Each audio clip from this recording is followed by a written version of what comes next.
నమస్తే, welcome to our channel. నేను సిరి. తిరుమల శ్రీవారి లడ్డు వ్యవహారం అంటే పోస్టర్ల పైన కూడా వెళ్ళింది. పోస్టర్లో ఏంటంటే ఆ లడ్డులో కల్తీ జరిగింది అని చెప్పేసి పెద్ద పోస్టర్ కూడా వేయించడం, అంటే ఫ్లెక్స్ వేయించడం జరిగింది. ఆ తర్వాత జరిగిన సంగతి అంతా మనకు తెలిసిందే. ఇరు పార్టీలు చాలా గట్టిగా మాట్లాడినది చూసాము. ఆ తర్వాత నేతల ఇంట్ల మీద, అంటే మాజీ నేతల ఇంటిపైన కూడా దాడులు, అరెస్టులు. అసలు ఈ లడ్డు కల్తీ గురించి మాట్లాడాలి అంటే సిట్ ఆల్రెడీ చెప్పేసింది, నివేదికలు పొందపరిచింది. అయినా కూడా అది తప్పు అని చెప్పేసి కూటమి ప్రభుత్వం మాట్లాడుతోంది. సో దీని మీద స్పందించడానికి ఈరోజు మనతో పాటు ఉన్నారు ప్రముఖ రాజకీయ విశ్లేషకులు భరద్వాజ్ గారు. నమస్కారం సార్. నమస్తే సార్. ఈ లడ్డు కల్తీ, ఆ తర్వాత ఫ్లెక్సీ, ఆ తర్వాత బూతులు, ఆ తర్వాత దాడులు, కానీ దీని మీద ఇంతవరకు ప్రభుత్వంలో ఉన్న పెద్దలు స్పందించలేరు. ప్రభుత్వంలోని పెద్దలు స్పందించడానికి ముందే వాళ్ళు ఒక అభిప్రాయాన్ని ప్రకటించేశారు. చంద్రబాబు నాయుడు గారు మాట్లాడారు, పవన్ కళ్యాణ్ గారు మాట్లాడారు, అలాగే లోకేష్ గారు కూడా మాట్లాడారు. అంటే ఎవరిని క్షమించం, ఎవరిని ఉపేక్షించం అని చంద్రబాబు నాయుడు గారు తన ధోరణిలో తాను రెచ్చిపోయి మాట్లాడిన బైట్లు మీడియాలో, అంటే యూట్యూబ్లో చాలానే ఉన్నాయి. అలాగే కొంచెం అగ్రెసివ్గా మాట్లాడాడు చంద్రబాబు గారు. పరిధి దాటి రాజ్యాంగ ఉల్లంఘన దాకా వెళ్ళి మాట్లాడిన వ్యాఖ్యలు కూడా ఉన్నాయి. అలాగే లోకేష్ కూడా అలాగే మాట్లాడాడు. ఆయన ఇంకొక అడుగు ముందుకేసి కూడా మాట్లాడాడు. పవన్ కళ్యాణ్ గారు కొడకల్లారా రోడ్డు మీదకి వస్తారా, దేంతోనైనా కొట్టుకుందాం, నేను రెడీ అని మాట్లాడాడు. అంటే ఇలాంటి ధోరణిలో మాట్లాడటం అనేది మొదలుపెట్టేసిన తర్వాత, వీళ్ళు అధికారంలోకి వచ్చిన తర్వాత ప్రతి ఒక్కరూ వీరు వారు అని కాదు, అధికార పార్టీలో ఉన్నటువంటి ప్రతి ఒక్కరూ కూడా చాలా అగ్రెసివ్గా మాట్లాడారు. హోంమంత్రి గారు కూడా ఒక దశలో చాలా రెచ్చిపోయి ఆ పులివెందుల ఎమ్మెల్యేకి చెప్తున్నాను అని జగన్మోహన్ రెడ్డి గురించి పర్టికులర్గా మాట్లాడేది ఆవిడ. అంటే మాజీ ముఖ్యమంత్రి అనో, లేకపోతే ప్రస్తుతం సభలో ప్రధాన ప్రతిపక్షమో, లేకపోతే ప్రతిపక్ష నేతో, ప్రధాన తీసేసి ప్రతిపక్ష నేత అని కూడా పిలవచ్చు. కానీ అలా కూడా పిలవదలుచుకోలేదు ఆవిడ. ఆ పులివెందుల ఎమ్మెల్యేకి చెప్తున్నాను ఇలా మాట్లాడేవారు. అలాగే వేదికల మీద మాట్లాడేటప్పుడు, లేకపోతే పబ్లిక్ డొమైన్లోకి తమ మాటలు వెడతాయని తెలిసినప్పుడు కూడా చాలా ఎక్కువ అగ్రెసివ్గా 2-3 బూతులు వాడి మాట్లాడిన సందర్భం ఉంది. పర్సనల్ క్యారెక్టర్ అసాసినేషన్కి వెళ్ళిన సందర్భాలు ఉన్నాయి. పర్టికులర్గా వీళ్ళు సోషల్ మీడియాని వాడుతూ వైఎస్ఆర్సీపీ మీద చేసినటువంటి మీమ్స్, అలాగే తయారు చేసినటువంటి ఒక కంటెంట్ ఉంటుంది. ఏ కంటెంట్ అంటే జోవియల్గా ఉండేటువంటి ఒక కార్టూన్ తరహా వీడియోస్ క్రియేట్ చేసి సటైరికల్ వీడియోస్ అనే పేరుతో జనాల్లోకి పంపు చేయటం. అంటే ఇక్కడ మీరు కార్టూన్స్ అంటున్నారు, కానీ చాలా వరకు చూస్తే మనుషులు పెట్టే చాలా వీడియోస్. అదే మనుషులు పెట్టి, నేను అదే అంటున్నాను, కార్టూన్ వీడియోస్ లాంటివి సటైరికల్ వీడియోస్ అనే పేరుతో పొలిటికల్ సటైర్ అని అలాంటివి తయారు చేసి విపరీతంగా సోషల్ మీడియాలో పంపు చేస్తున్నారు. ఇప్పుడు కూడా పంపు అవుతున్నాయి స్టిల్. అందులో నటిస్తున్న వాళ్ళకి డబ్బులు ఇస్తున్నారు. వాళ్ళేం ఉచితంగా నటించరు. ఆ షూట్ చేసేవాడు, డైరెక్టర్ అందరూ పెయిడే. అంటే వాంటెడ్గా క్యారెక్టర్ అసాసినేషన్ అనేది చేస్తున్నారు ఆ వీడియోల ద్వారా. ఆ వీడియోలు ఎవరు తయారు చేశారని పట్టుకుని వాళ్ళని కూడా కొట్టి లోపలయ్యాలి కదా. మిమ్మల్ని ఒక మాట అన్నాడు అని కదా ఇప్పుడు అంబటి రాంబాబు మీద గొడవ. ఒకవైపేమో అక్కడ లడ్డూ కల్తీతో మొదలైంది అనుకుంటే వివాదం, లడ్డూ కల్తీతో వివాదం మొదలైంది అనుకున్నప్పుడు అక్కడ వరకు కన్ఫైన్ చేసి ఆపలేదు దాన్ని విపరీతంగా జనంలోకి తీసుకెళ్లారు. ఇప్పటికీ ఆ లడ్డూ కల్తీ మీద మాట్లాడరేంటి మీరు అని జన సైనికుల్ని రెచ్చగొట్టాడు ఆయన. నిన్న సభలో మాట్లాడారు. అంటే వాళ్ళ అంతర్గత సమావేశంలో మాట్లాడుతూ నేను ఒక్కడనే మాట్లాడాలా, మీరందరూ రియాక్ట్ అవ్వాలి కదా, నేను ఒక్కడనే ఏమిటి, మీరందరూ రోడ్డు మీదకి వచ్చి ప్రతి ఒక్కరూ మాట్లాడండి, వాళ్ళకి కనెక్ట్ అవుతుంది, వాళ్ళు భయపడతారని చెప్తున్నాడు ఆయన. ఇది ఒక ధోరణి. ఇలా రెచ్చగొట్టుతూ ఇవన్నీ కరెక్టేనా? ఇవన్నీ ఇప్పుడు ఆయన ఏదో మాట్లాడాడు, మాట్లాడటానికి ముందు ఆయన్ని చాలా బూతులు తిట్టారు మహిళలు వాడకూడని లెవెల్లో భాషని వాడి ఆయన మీద దాడి చేసినప్పుడు వాళ్ళని ప్రొవోక్ చేసినటువంటి రెడ్ బుక్ రాజ్యాంగాన్ని, ఆ రాజ్యాంగాన్ని ప్రస్తావించిన లోకేష్ గారిని, వారి తండ్రి గారిని కూడా ఆయన క్రిటికల్గా మాట్లాడినటువంటి పరిస్థితి ఉండింది. కానీ అదే అంబటి రాంబాబు ఇమ్మీడియట్గా గొంతు సవరించుకుని క్షమాపణ చెప్పి మీడియా ముందుకు వచ్చి, ఒకవేళ నేను అలా మాట్లాడుంటే సారీ అండి, వాళ్ళు నన్ను అలా రెచ్చగొట్టారు, ఆ ఎమోషన్లో ఒక అడుగు ముందుకేసి మాట్లాడుంటాను, నేను టార్గెట్ చేసింది వాళ్ళని, ఎవరైతే నా ఇంటి మీదకి వచ్చి నన్ను బూతులు తిట్టారో వాళ్ళని టార్గెట్ చేస్తూ వాళ్ళు వాడిన భాషలోనే వాళ్ళకి సమాధానం చెప్పే ప్రయత్నం చేశాను. అంతే తప్ప మిగిలిన వాళ్ళు ఎవరిని నేను వాంటెడ్గా బూతులు తిట్టలేదు అని ఆయన బహిరంగంగా, ఒకవేళ అలా జరిగి ఉంటే సారీ అని కూడా చాలా సబ్మెసివ్గా తనని తాను ఆత్మవిమర్శ చేసేసుకున్నాడు. అయిపోయింది. తనని తాను ఆత్మవిమర్శ చేసేసుకున్న తర్వాత ఎందుకు ఇలా ఆయన మీద దాడి చేసేటువంటి ప్రయత్నం చేస్తున్నారు, అరెస్ట్ చేయటం ఏమిటి, తీసుకెళ్ళి మీరు విచారణ జరపండి, విచారణ జరిపి అలా ఎందుకు మాట్లాడాల్సి వచ్చిందో అదేమీ లేదు. ఒక పక్కన వీళ్ళు తిట్టిన వీడియోలు ఇవన్నీ ఉన్నాయి పబ్లిక్ డొమైన్లో. రెండోది జోగి రమేష్ ఇంటి మీదకి వెళ్ళి ఇవి పెట్రోల్ బాంబ్స్ వేసి ఇంట్లో మంటలు చెలరేగించి ఇంత హడావిడి చేయాల్సిన అవసరం ఏంటి? ఆయన లిక్కర్ స్కామ్లో ఉన్నాడు, అరెస్ట్ అయ్యాడు, జైలు నుంచి వచ్చాడు, ఉన్నాడు. అంటే గతంలో కూడా ఇది వైసీపీ వాళ్ళు స్టార్ట్ చేసిన ఇది సాంప్రదాయం కాదంటారా సార్? అప్పుడు కూడా చంద్రబాబు నాయుడు గారి ఇంటికి జోగి రమేష్ గారు వెళ్ళడం, అక్కడ కొంచెం విధ్వంసం సృష్టించడం, ఆ తర్వాత చూసుకున్నట్టయితే మంగళగిరి టీడీపీ ఆఫీస్ పైన అక్కడికి వెళ్ళి అక్కడ ఉన్న ఫర్నిచర్ అంతా ప్రతీకారం. ఒకళ్ళు మీరు ఆ పని చేశారు కాబట్టి మేము ఇదే పని చేస్తామని చెప్పడం ఏవైనా పద్ధత? మీరు ఎందుకు ఆ రోజుల్లో మాట్లాడారు?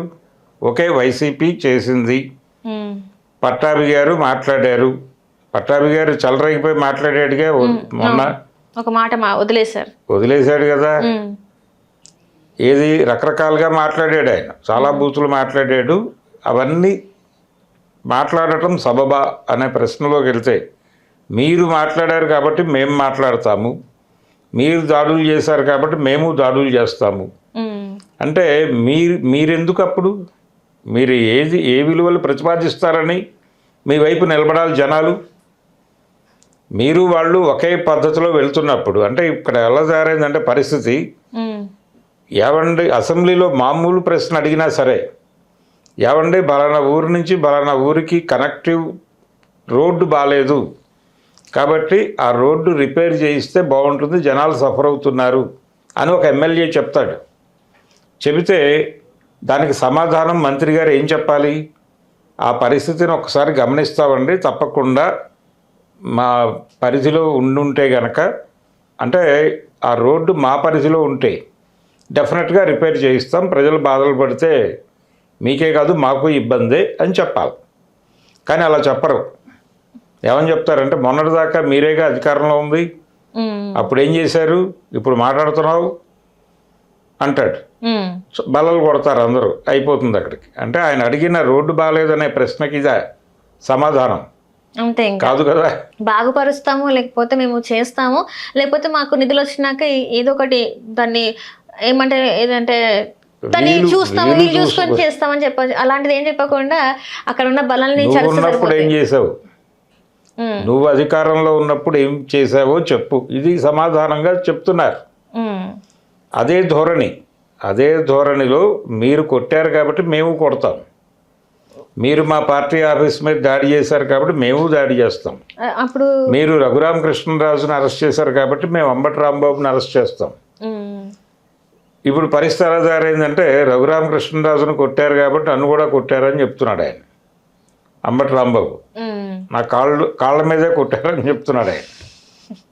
కాబట్టి ఈయన వైసీపీ రఘురామకృష్ణరాజా అని మీమ్స్ మొదలైపోయింది సోషల్ మీడియాలో అంబటి రాంబాబు మీద. కాబట్టి ఇది కల్చర్ కాదు, అంటే పొలిటికల్ కల్చర్ని పూర్తి స్థాయిలో కలుషితం చేస్తూ వాంటెడ్గా చేస్తున్నారు ఇది. పైగా అంటే వీళ్ళ దగ్గర సమాధానం లేదు, కొత్త విలువలని ప్రతిపాదించే సమర్థత అంతకంటే లేదు. ఉన్న విలువల్ని మేము పాటించము, మేము సరికొత్త విలువల్ని ప్రతిపాదించబోతున్నామని చెప్పుకున్నటువంటి పవన్ కళ్యాణ్ లాంటి వ్యక్తులు కూడా రెచ్చగొట్టే మాటలు తప్ప ఇంకో మాట మాట్లాడట్లేదు. వాళ్ళు క్యాడర్ని రెచ్చగొట్టడం. ఇప్పుడు అక్కడ నెయ్యి అదేదో జంతు ఇది కలిసింది అన్నారు, జంతు కొవ్వు కలిసింది అన్నారు, యానిమల్ ఫ్యాట్ అన్నారు. ఆ యానిమల్ ఫ్యాట్ కాదు అని తేల్చారు వాళ్ళు. యానిమల్ ఫ్యాట్ కాకపోతే ఇంకేదో ఫ్యాటు, అసలు నెయ్యే లేదు అక్కడ, నెయ్యే అభూత కల్పన, ఒక కృత్రిమమైనటువంటి అసలు ఏ ఆవులు లేనటువంటి ఒక బూటకపు డైరీలో ఒక ప్లాస్టిక్ ఇతర సింథటిక్ ఇవన్నీ వాడుతూ తయారు చేసినటువంటి ఒక కెమికల్, ఆ కెమికల్ని నెయ్యి అనే చెప్పి తీసుకొచ్చి లడ్డూల్లో కలిపారు అన్నదాకా లాక్కొచ్చారు విషయాన్ని. లాక్కొచ్చిన తర్వాత ఆ నివేదికలో పూర్తిగా చదవకుండా మాట్లాడేస్తున్నారు. అందులో ఒక మాట మాత్రమే, అది యానిమల్ ఫ్యాట్ కాదు అనేది ఒక వాక్యం మాత్రమే. దాన్ని పట్టుకుని ఎవరు మాట్లాడకండి, నెయ్యి కలుషితమైన మాట వాస్తవం. అక్కడ అసలు నెయ్యే వాడలేదు, నెయ్యి వాడకుండా ఇంకేదో వాడి లడ్డూలను అపవిత్రం చేశారు అని మాట్లాడకపోతే ఊరుకునే పరిస్థితుల్లో లేరాళ్ళు.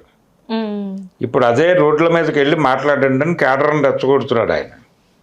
అయితే ఆ టైంలో చాలామంది తిరుమల కొండకెక్కి ఆ ప్రసాదాలు తెచ్చుకుని తిని ఉంటారు కదా, వాళ్ళల్లో ఎవరైనా అనారోగ్యం పాలయ్యారా ఇప్పటిదాకా? ఏమైనా డేటా ఉందా? లేదు సార్.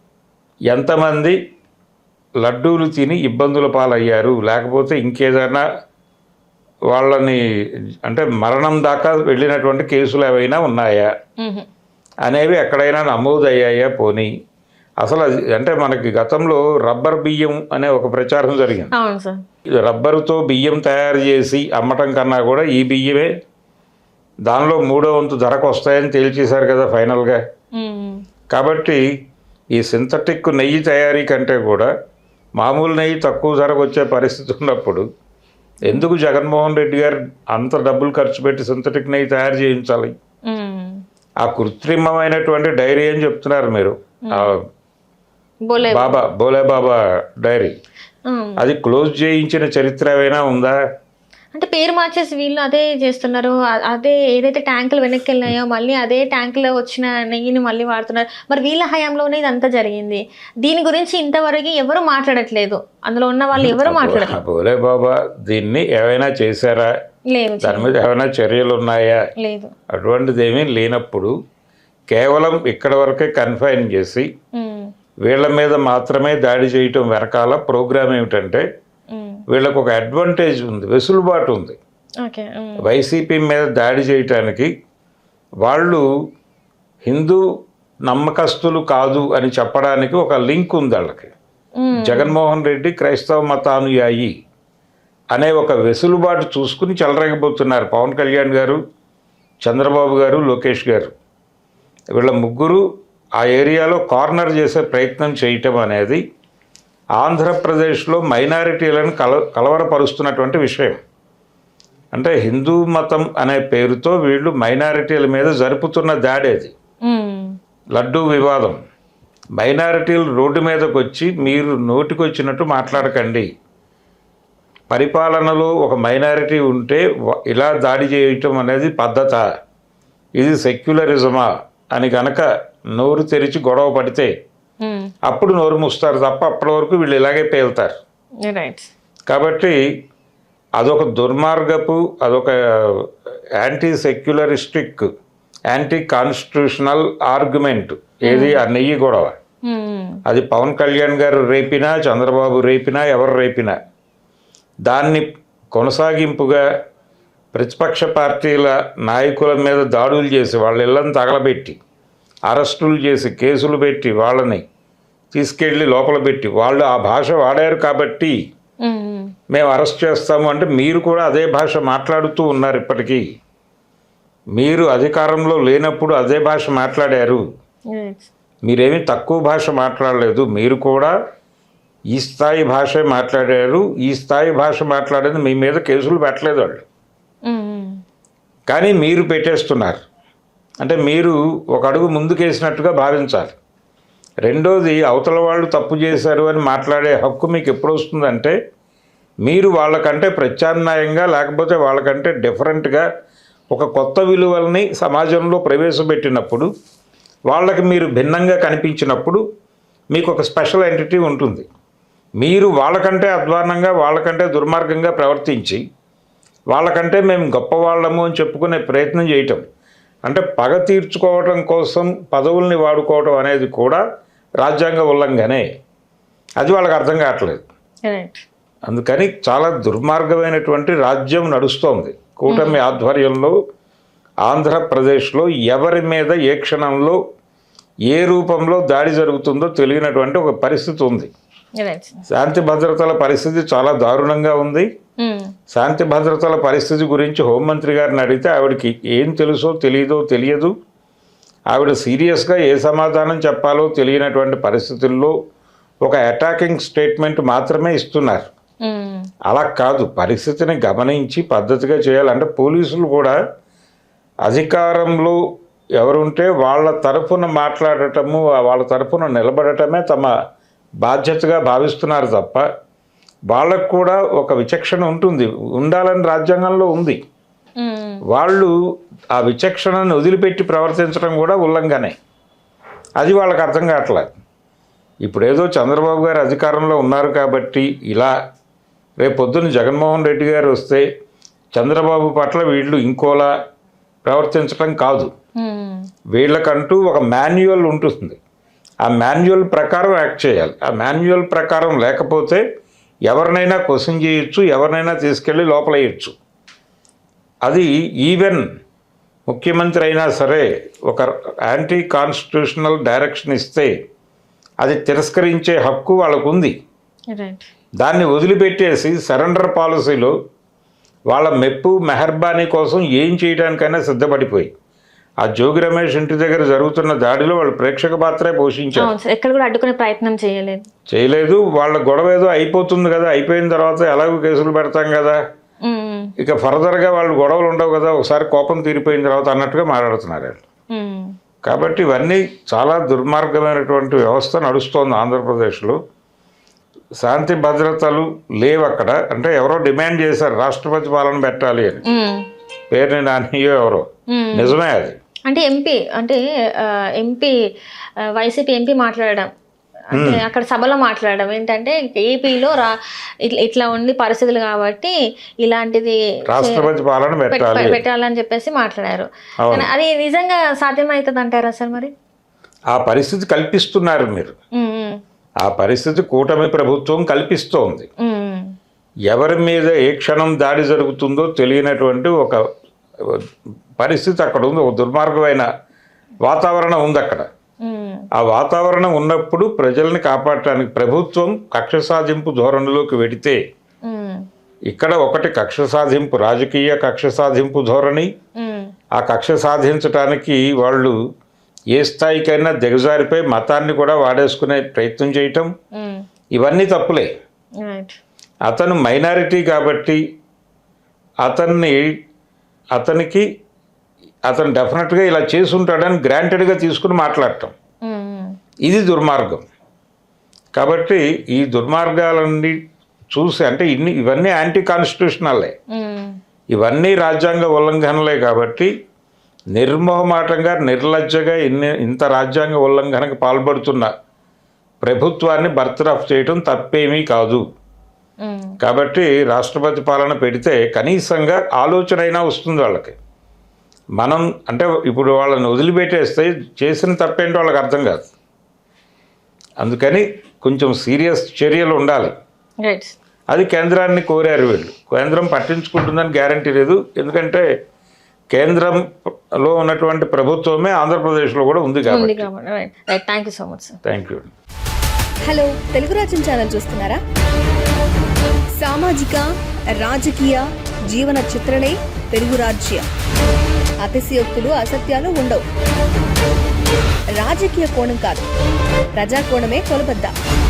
తెలుగు రాజ్యం వీక్షణ మీ ఉత్తమ అభిరుచికి నిదర్శనం.